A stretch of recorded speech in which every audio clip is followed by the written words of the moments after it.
Hello and welcome to the Scottish SunSport YouTube channel, where we're here for a special episode today because it's all about Rangers after last night's horror show in Europe. Roger, Hannah, takeover completed May the 30th, Russell Martin appointed June the 5th, and here we are on August the 28th, and it already feels that Rangers are in a little bit of a crisis, doesn't it? They're in a big bit of a crisis. That 6-goal defeat in Belgium, it was the joint biggest margin of defeat in 153 years for Rangers. They're historically bad, this team. We watched Celtic crash out of the Champions League on Tuesday night. That was depressing enough. And then Rangers almost said, hold our beer and watch this.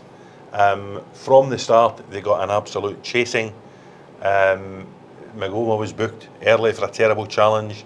Aarons was sent off for a rugby challenge in a position he should never have been.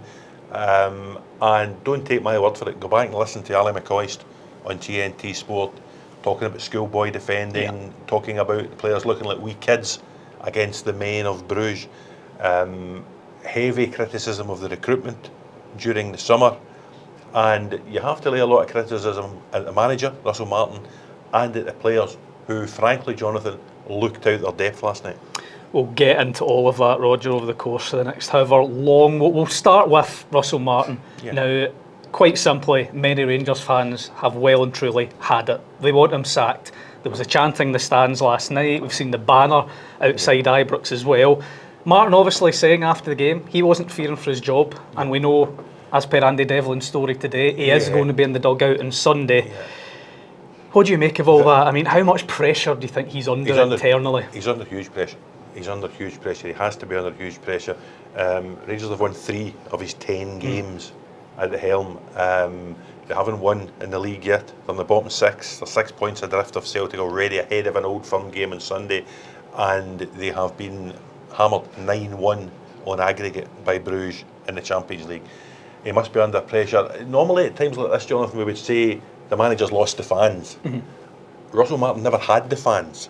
So you can't lose them if you never have them. That's a problem that he has. There was no pool of goodwill for Russell Martin. Many supporters didn't want him in the first place. The supporters haven't taken to him. He's done nothing in terms of results to make them take to him. I think fans are baffled by his team selections. They're baffled by his tactics. He talks about fast starts and intensity.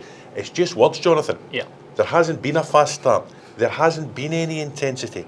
The midfield yesterday was overrun. The back 4 were appalling. And it's going to cost them money because we'll have to pay Jack Butland overtime for the work he's doing. Martin's still trying to give off the impression that he very much doesn't feel under this pressure. He's still trying to say, you know, this is what we expected, it's going to need time and all that sort of stuff. Again, more words. Do you think he honestly believes that at the moment? Jonathon, I do think he believes it. I actually do think he believes it. He said after the game he'd spoken to Patrick Stewart and Kevin Thelwell. They were backing him. Amazingly supportive, I think was the quote he used. Believe today Rangers are steering people that he isn't under, you know, his job isn't under consideration, if you like. But these things can be fast moving. He has got now a run of 3 games that could make or break the situation. All at Ibrox, all in front of 50,000 people who haven't taken to him. It's Celtic, the ultimate game for Rangers on Sunday. It's Hearts, Derek McInnes, Lawrence Shankland, all of them coming to Ibrox. And it's Hibs in the League Cup, a Hibs team that have irritated Rangers in recent times. If Russell Martin gets 3 wins from these games, then he wins back a bit of credit. If it all goes awry in 3 games, there's got to not just pressure on Russell Martin, there will be pressure on Patrick Stewart and Kevin Thelwell to rethink their position. That was actually going to be my next point. Those guys and the ownership, are they risking, with sort of their stance right now, irreparable damage from their point of view with the fan base as well? That's a really good question, because in the past, when the fans turned on a manager the way they've turned on Russell Martin, you kind of knew what was coming next. You know, when Dave King was chairman, when Douglas Park was chairman, when John Bennett was chairman, you had a feeling that they would listen to the support and they would make decisions based on what their customers, the supporters, wanted. I'm not so sure the Americans will, We don't have any sort of, precedent as to how the 49ers react. We don't know what Andrew Kavanagh is thinking. We don't know whether Andrew Kavanagh is swayed by supporter opinion. You look across the city, we know that Dermot Desmond isn't swayed by supporter opinion at all. He will plough on regardless of how many protests there are at Celtic, the chance of sack the board. He will just ignore it and plough his own furrow. So maybe Andrew Kavanagh and the 49ers are like that, Jonathan. Maybe Patrick Stewart and Kevin Thelwell are like that. Maybe they can turn off the external noise and stay with their plan. It's a bold decision because to our eye and to the eye of the supporters, there is no evidence that their plan is working. Leaving James Tavernier, Nicolas Raskin, Mohamed Diamande on the bench. Cyril Dessers probably not 100% fit last night. Leaving those guys on the bench, proven European players. These are guys, Tavernier's been to a European final. Raskin and Diamande have been to quarter-finals of the Europa League. They've performed well for Rangers in Europe. Last night, Martin had 8 new signings in the team, 7 plus Lyle Cameron, who you can probably cut a bit of slack because he was injured and the work he had to do. But some of these guys just look as if they're in the wrong movie. The midfield last night with Asgard and Rothwell both hooked at half time. Yeah. Martin ended up hooking 5 of his own signings. It really doesn't bode well, and it'll be fascinating to see how long the Americans allow this to go on, if it goes on. You briefly mentioned this style, and there's not really any sign of it working and stuff like that. Yeah, I just wanted to ask you about his approach to changing things in-game, because obviously there was that red card last night, which he took Antman off at that point, put a defender on. Then he ended the game playing without any kind of recognised centre forward. What are you making with the way, and then obviously just St Mirren as well, he kind of threw every attacker on. What are you making with the way he's kind of approaching the in-game aspect of the management? Listen, it's different because different games throw up all different challenges. Last night was a different challenge because Max Aarons was off after 8 minutes. Getting Tavernier on was the right thing to do. Who do you want to take off? You could take off whoever they choose to take off, and that's fine. They then got a chasing. And I think second half was damage limitation, and he was just trying to plug holes. And it didn't really matter that he didn't finish with a centre forward because there was no way back for Rangers. He knew that early on. St Mirren was interesting. He went to a 3 at the back at half time. He did throw guys on. Finlay Curtis got a goal. They almost won it. They almost lost it, but they almost won it at the end. So I think he's trying hard in those moments to influence games positively for Rangers. Unfortunately for him, he hasn't been able to do so. You've mentioned like the performance levels of certain players, but do you think the players generally are actually buying in to what this manager and what they're trying to do just now? I mean, Chris Boyd accused him of chucking it last night. It's still unclear to me what they're trying to do, because Russell Martin says they're trying to do this, but when you see it on the park, it looks like this. He talks about fast starts and intensity. There hasn't been any of that. He talks about this great possession-based game building up. There hasn't been any of that. So I can't quite see yet what he's trying to do. With Asgard as a false 9, then he's back in the midfield getting overrun. I'm still not sure what his position is. Mikey Moore's come up. It hasn't really fitted in yet to the team. Who plays centre forward? We expect Igaman to go. Does Dessers go? Rangers last week got rid of 3 left backs. Jefty went, Yilmaz went, Fraser went. Cifuentes has left the building. Ben Davis has left the building. A lot of players have got Igaman and will, as we say, will go to Lille for a lot of money. But suddenly there are holes in the squad again, which is ridiculous when 9 or 10 players have come in. There's one left back, Jaden Magoma, who's played fewer than 20 games in his career. When Giga was suspended last week, Manny Fernandez came in. Hasn't played anything like this level, and it looked like that at Paisley. And there's no more cover beyond that. Up top, if Igaman and Dessers go, that leaves you Danilo. Now, Danilo scored 1 goal since the 2nd of January. Bruce scored more than that in 3 minutes. unsustainable to have Danilo as the only striker. Bojan Miovski has been discussed, but it's not over the line, and they better hope he didn't watch that game of football last night. Absolutely. Are any of these players better than what was there before in this viewing at all? Well, and I mean, how much responsibility does Kevin Thelwell and Dan Purdy, the guys in that area, have to take as well? Because obviously Martin's getting all of the flack pretty much. But surely they've got to shoulder a huge bit of this blame as well so far. To answer your question, Max Allen's is not better than Tavernier. Giga has gone in there, started brightly, he's had a couple of poor games. He has had a couple of poor games.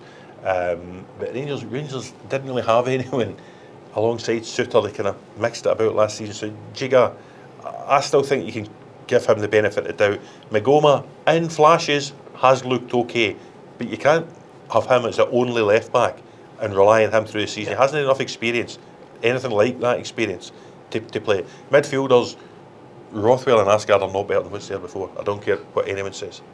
They are not better than Raskin and Diamande. Even Conor Barron showed up last season. They're not better. The two wingers, Rangers did Cherny last season, who did well. Gassam has shown up well, particularly in the European games. Ant-Man, I thought, started well against Pilsen.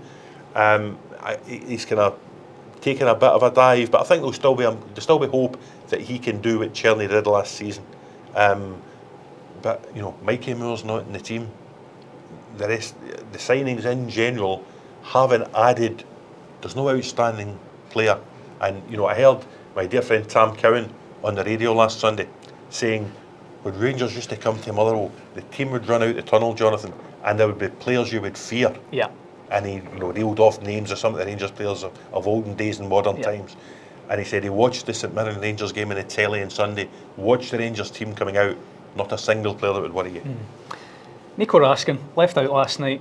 Russell Martin's certainly not very committal in his future beyond Monday. Do you think it's looking like he's going to be going before this deadline now? Depends if the manager's still there, I would say. It's really puzzling because every Rangers fan would tell you that Raskin's a better player than Rothwell or Asgard. A huge percentage of the Rangers fans would tell you Diamande is a better player than Rothwell or Asgard. However, the manager does seem to want to persist with these players. And listen, I always say, you know, managers are better to, if they get sacked doing it their own way. Russell Martin seems determined to do it his own way, and we just need to see what the future holds. Before we look in to Sunday's Old Firm game in a bit more focus, just a question: does Russell Martin actually get it? And by that I mean, obviously, look, he's been in the building before, and he's come in and says, I know what it takes here. You look when he was there as a player, he arrived at a time where a season was already gone, caretaker manager, all that sort of stuff, no hope of winning anything that season. He's come into a very different situation just now. So I guess kind of two-pronged. One, does he get it? And two, do you think he'll have been surprised just by the scale of this task he has actually taken on, having gone into it? Yeah, I'm not convinced he does get it. And I'm not convinced a lot of his signings get it. Up here, it's quite unique. And I'm not sure it's unique in a good way. I'm not sure it's unique in a way that we should be particularly proud about. But it's unique. The pressures are unique. The fan bases are unique. The demands are unique. And I'm not quite sure these guys get it yet. A lot of the players, and Russell himself, if you start a season at MK Dons or Southampton or Swansea with 3-1-1 draws, you're getting a pat in the back. That's a good solid start. You haven't lost a game. That's a good foundation. You can build from there. Well done, everybody. He's now finding out you start up here with 3-1-1 draws in the league and they're wanting to chase you out the door. And then you lose 6-0 in Europe and they're definitely wanting to chase you out the door. He apologised last night. His interview, I thought his interview was outstanding, both the interviewer and him on TNT Sports last night. Great questions and honest answers. But it still didn't lead me to believe he quite understands the ferocity of the opposition from his own fans. And I still don't quite know if he understands how perilous the whole thing is at the minute, because think if he doesn't start winning games, look at the banner outside last night. That's the thing that makes up the minds of directors and chairmen and chief execs. When punters protest, when punters don't turn up, when punters stop buying the merchandise and stop listening to the messaging from the club, and it's beginning to tilt that way, Jonathan. So it's Celtic up next for Rangers on Sunday. Is that the worst possible game they could have after this, or do you think maybe the other way around? Could it be the best? Listen, at the minute, what is a good game for Rangers? True. They failed to beat Motherwell, Dundee and St Mirren. What is a good game for Rangers to come back to? The fixture list is throwing this up. It is an opportunity for Russell Martin to get back some credit. It's an opportunity for Brendan Rodgers and his Celtic team to get back a bit of credit after Cara Almaty on Tuesday evening. So it will be, as it always is, it will be fascinating. I think it will be nervy. Will there be signings by either team? Will there be debutants in? Celtic trying to get Bartek Wisha in from Royal Antwerp in time. Will they throw him into the team? Will others be here? Will Rangers get anywhere else? Could Majowski be in before Sunday? We don't know. What we do know is, if Celtic were to score first, I think the atmosphere wouldn't be great. I mean, we've obviously seen some hugely toxic atmospheres at Ibrox in the last couple of years. You look back to Michael Beale's sort of final days, the Old Firm game around that time. Some of the atmospheres towards the end of Philippe Clement's reign were incredibly toxic as well. Do you think if the game is going that sort of way, Celtic score early or they're in control, that sort of thing, do you think this could end up being a whole new level of toxicity this Sunday? Without doubt, because, the Rangers fan base, the guys in the stadium last night were chanting against Russell Martin. He was asked questions about it afterwards. There are, banners outside Ibrox against Russell Martin. Previous managers, there's always been a kind of pool of goodwill to them in recent times. There was great fanfare when Steven Gerrard came in. Giovanni Van Bronckhorst was a terrific Rangers player, so there was that goodwill there. Even when Michael Beale came in, because he'd been linked to the Gerrard title-winning regime, there was a bit of backing for him. When Philippe Clement came in, there was a belief that, because of his CV, he'd been at Monaco, he'd done well in his Belgian homeland, there was that bit of goodwill. He won a League Cup very early, and that, raised his reputation in the eyes of the Rangers fans. Russell Martin doesn't have that. So you say, it ended with a bit of toxicity in the stadium at some managers. This is beginning with that toxicity. So Sunday's huge. If Rangers lose this on Sunday, again, I suppose it's kind of a two-pronged question. Will that be it for Martin? Another side of the coin is, do you think after a derby defeat, after all that's gone on before it, can those in charge that are making these decisions at Ibrox really still stand by him publicly? Well, listen, as I said, we don't know, because we don't have any previous experience of how this leadership team react to crises. Do they all pull together and believe that they're on the right track, and given time and given patience, they will emerge successfully? Russell Martin spoke the other day of a difficult start at Southampton, then they went a 25-game unbeaten run. He's clinging on to that. But we really don't know. We don't know. There were people last night, messaging me to say, he has to go, the board can't have this, he will go, he has gone. We don't know. But simply because Andrew Kavanagh is an unknown quantity to us. Patrick Stewart and Kevin Thelwell are unknown quantities when it comes to something like this. We don't know how patient they'll be. We don't know whether they can turn off that external noise from the fans and just, continue on that path. But, the punters are powerful, Jonathan. Conversely, if Rangers win on Sunday, Yeah. the fans will obviously go home happy. They've got those bragging rights and stuff. Yeah. It will certainly ensure Russell Martin keeps his job, certainly for the time being.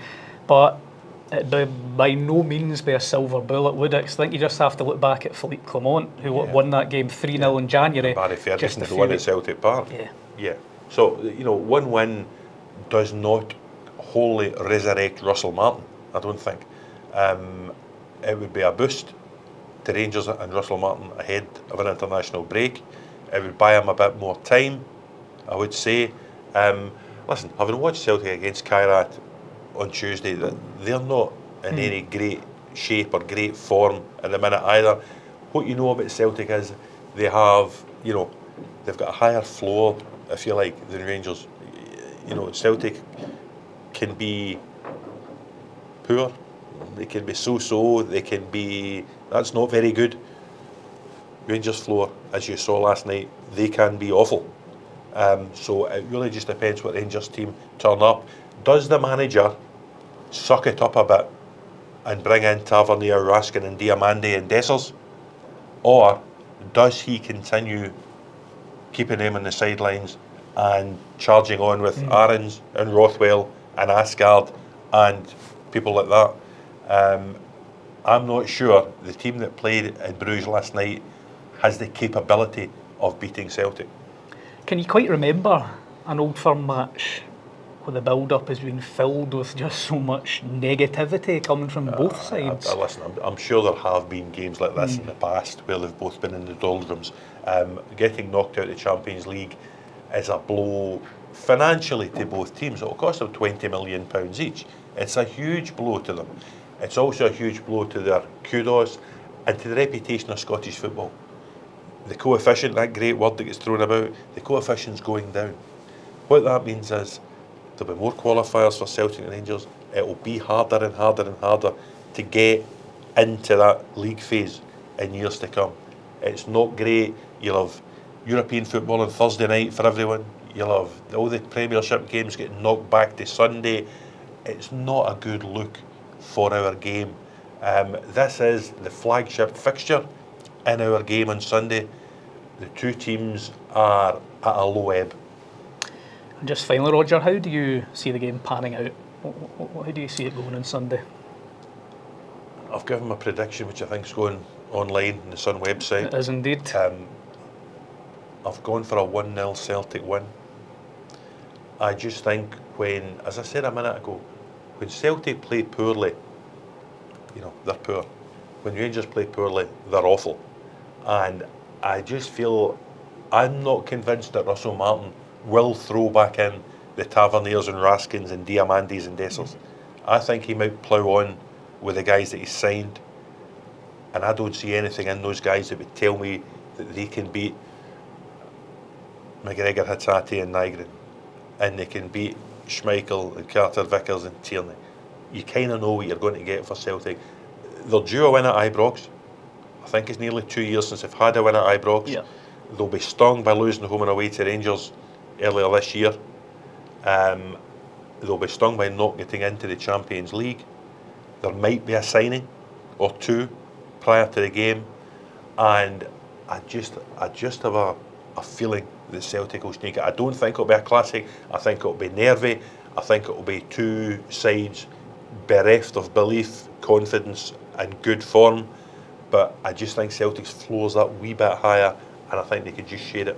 Well, it's certainly not going to be boring, that's for sure, with Never everything heading into. Thank you very much, Roger. Jonathan, feels like the narrative's changing on a daily basis. An hourly basis. An hourly basis with both of the clubs. Obviously, Chris Boyd will be back next Monday for the regular Go Ballistic to dissect everything in here next Monday, and keep across all our platforms for all the very latest transfer news as well. A couple more transfer specials for Monday's deadline. So we'll catch you next time.